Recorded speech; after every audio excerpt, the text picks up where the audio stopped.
In the 1960s, there was no garden spa. Instead, political prisoners were ordered to pull truss and vegetation by hands as part of hard labor. They removed these trees to clear the space for the construction of the Zinc Trong jail, whilst the maximum security prison was under construction. In mid-1970, prison conditions improved gradually and few political prisoners started gardening as part of self-therapy because prison courtyards were bleak and depressing. Gardening was therefore regarded as therapeutic. During this period, political prisoners were no longer going out with spanks.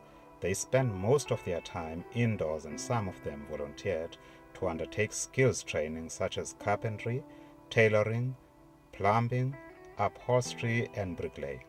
The initial concept of creating gardens started in 1974 by political prisoners who were kept in isolation at the B section. Initially, the B section courtyard was grim but being used for hiding important documents from being confiscated by wardens.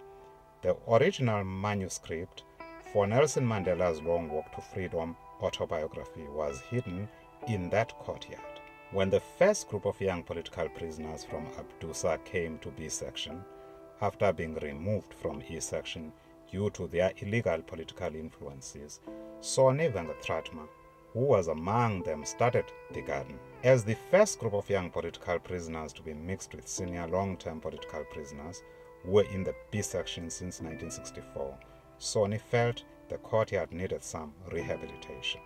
As more young political prisoners continued to populate Robben Island prison, even in the 1980s, some of these young chaps volunteered themselves to do gardening as means of escaping boredom in the cells. These young chaps did not want to go partake in the skills training too.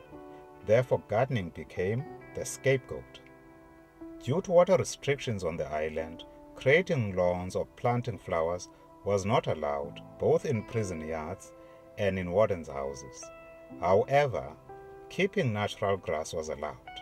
Decorations with raw materials such as crushed seashells and chipped stones was used for landscaping. These are the testimonies from the garden reference group. So when you come here, let's say Mtswaledi will just take you for a tour of this place and tell you the history of this place. You know, that was so important to you. And would he sit in the chair or? The chair, that's where he used to rest, for instance. If watching tennis or whatever, he would just work after that, you know, just sit under that peace tree there. Comrade Mtswaledi, you know, this is where he used to spend his time. So he had some kind of history about each and every tree that he planted here. So he would tell you, you know, just to relate how I planted this, how is it coming or something like that, you know.